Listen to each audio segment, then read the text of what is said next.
It's raspberry jam season at the farm, so as with all canning, we're getting ready by starting the water in the canner. You got to get that boiling before you start making your jam because the jam actually goes very quickly. So I've also got my my jars. They're in the oven at 225. Those need to sterilize for at least 10 minutes.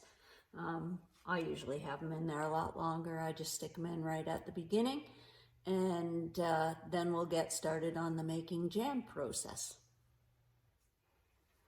I also have started my lids in the back here. They're just in hot water, but not boiling. You just want it hot, and throw your lids in there. The collars and the jars are in the oven.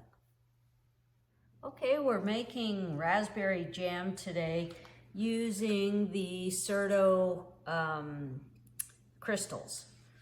So we start with 5 cups of raspberries. Now you can either put the raspberries through a sieve and take the seeds out, but today I'm choosing just to leave all the seeds in. You just crush the raspberries and you add your crystals. So I'm just gonna add a box of crystals. Okay, the crystals have been added to the berries. I'm just gonna stir this up, bring it to a boil on high heat, and then I will stir in the sugar. So I'm getting the sugar measured out. It takes almost a full 2-kilogram bag. There's like 8.5 cups, I think, in here, and we use 7 of those for jam. So don't be thinking this is healthy. Just saying. Okay, so our jam is boiling. That means when I stir, it doesn't stop bubbling. So I'm ready for my sugar. So I'm gonna add the sugar. Just stir it up, bring it back to a boil. And once it's back to a boil, I'm gonna set a timer for 1 minute and let it just do its thing for 1 minute. And then I'm gonna remove it from the heat and start the skimming off the top, all the yuckies off the top. So I will be back. So just some quick tips. I was always told to use a wooden spoon. I don't know why, but anyways, I follow the rules. So I just stir this quite a bit while it's coming up to a boil. It's just starting to get to a boil, but you want it to be really boiling when you start your timer. So it's, you know, I can stir it and it kind of stops the bubble, but it'll kind of foam up. And that's a true boil. And then we start our 1 minute timer. So it's getting close. And while it's really boiling, I don't really stir it much. So timer, we're almost to a full boil. It's starting to foam up. So I'm gonna set the timer now. Let it go for 1 minute. And I'm not really gonna stir, just let her go. So that's it. Then I'm gonna take this off. I have a hot pad here on my counter. I'm gonna move it over and start skimming the top after 1 minute. Okay, so my timer has gone off and I'm going to just skim the top. So now I use a metal utensil because I don't know, that's what I have and it works really well. And I'm just skimming all this foam off the top. You don't want any foam. You want your jam to look like a jewel. So any of this foam is gonna make your jam cloudy, so you don't want any if possible. So take a look at how it looks now and I'll show you when it's all done.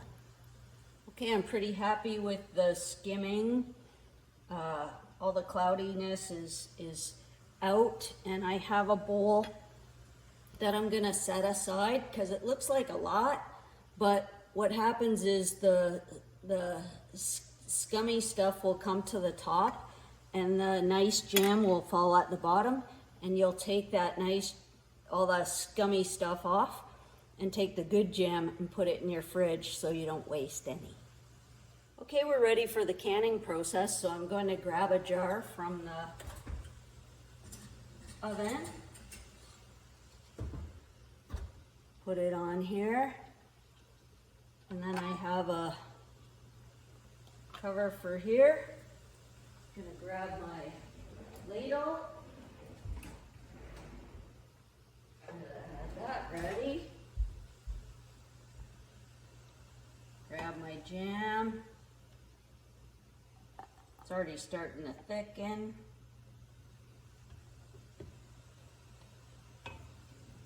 And you want to fill this to no more than 1/4 inch from the top.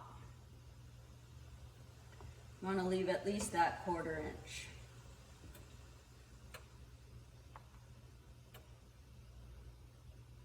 So, there we go. Now I take I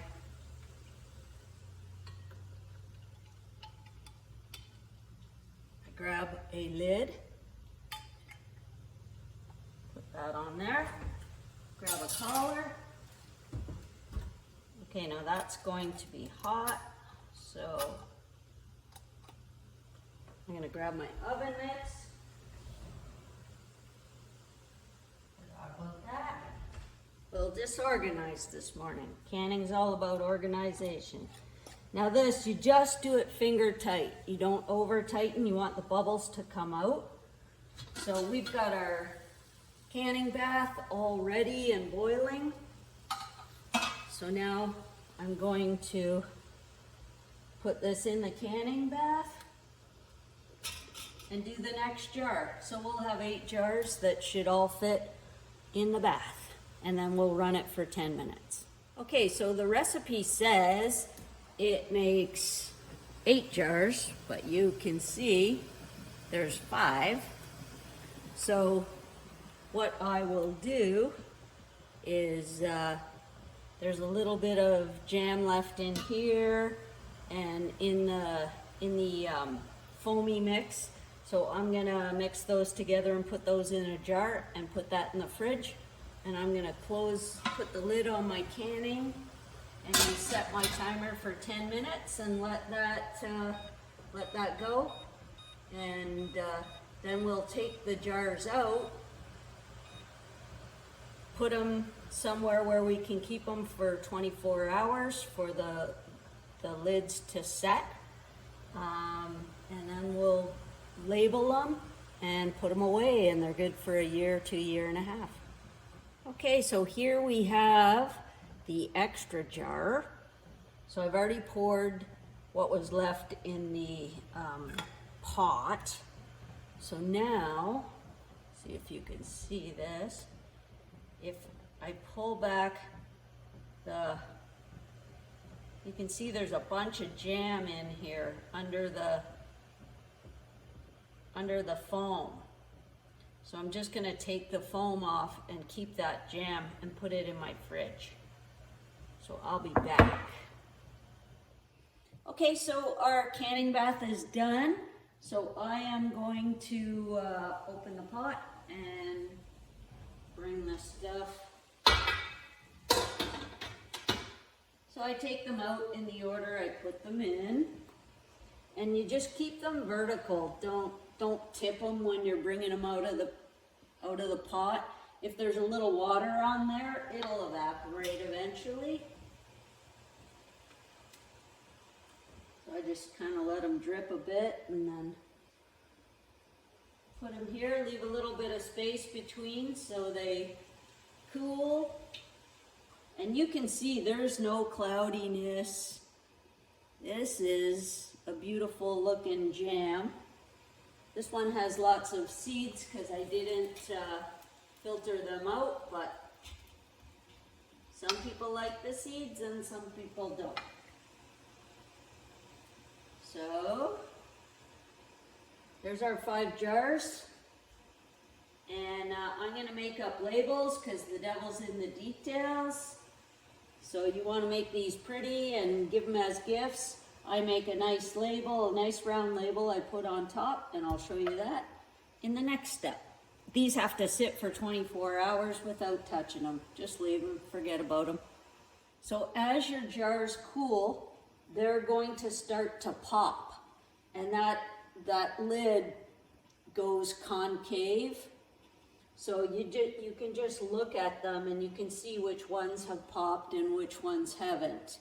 So afterwards, you'll just push on the lid. If it gives, that's no good. If it's solid, it's concave, then you've got a good seal. So you just leave these. If they don't pop, if they don't make that seal, then you stick them in the fridge and use them like within a month. Okay. So it's the next day. I have my labels ready. I just use some craft labels and I stick them on the jar, top of the jar, because when you put it on the glass, I find it very difficult to get the stickers off. So I just put it on the top of the lid. There you have a cute little gift or something for your thing. I put the ingredients, the date, of course Sunflower Farms, because that's who we are, and what's in the jar. Have fun with your labels and happy canning.